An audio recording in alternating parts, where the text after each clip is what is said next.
Let us return to Barack Obama's inspiring 2004 Democratic Convention speech.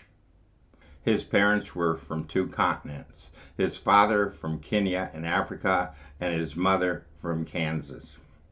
His parents shared an abiding faith in the possibilities of the nation. Because in America, you don't have to be rich to achieve your potential.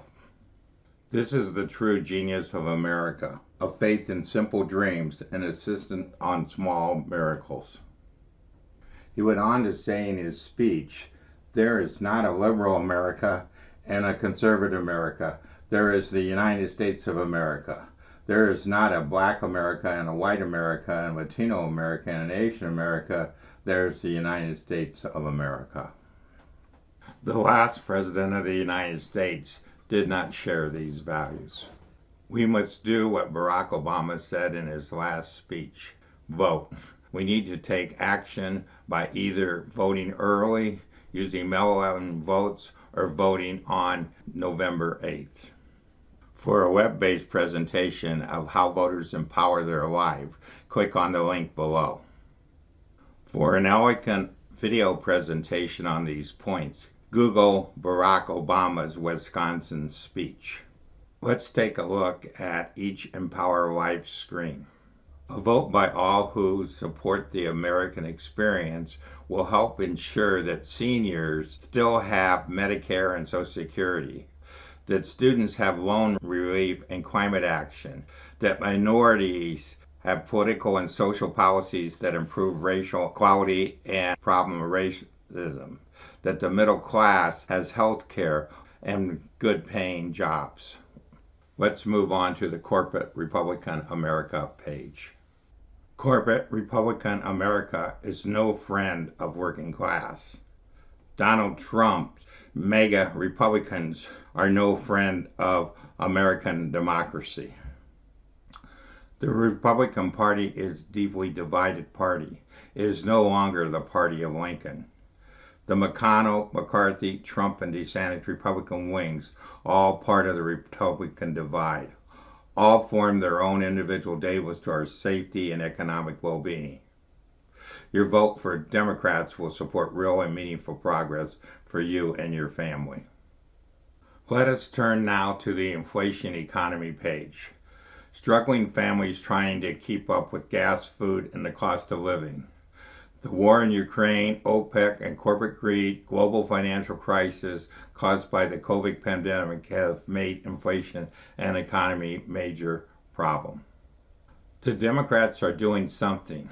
The Fed increase in interest rate is tough medicine. Economists forecast that the slower growth caused by this will cause a normal 2% inflation return rate in the future. Republicans have no plan. Reproductive rights are integral to women's rights. Negative consequences follow when these decisions are restricted, limited, or blocked.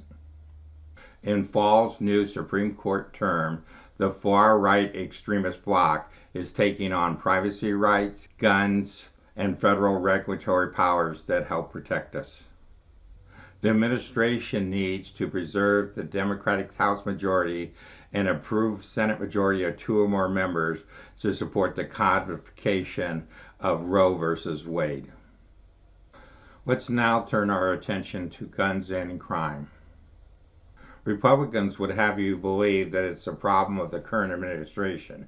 This has been a problem for 7.5 years in both cities and rural America. The Democrats want sensible legislation the public wants.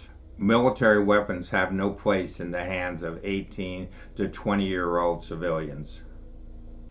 Oath Keepers, Proud Boys, and neo-fascist hate groups pose a danger to us. Trump and the MAGA Republicans' rhetoric play on poor and mentally challenged individuals. This has led to ugly attacks that we are now experiencing.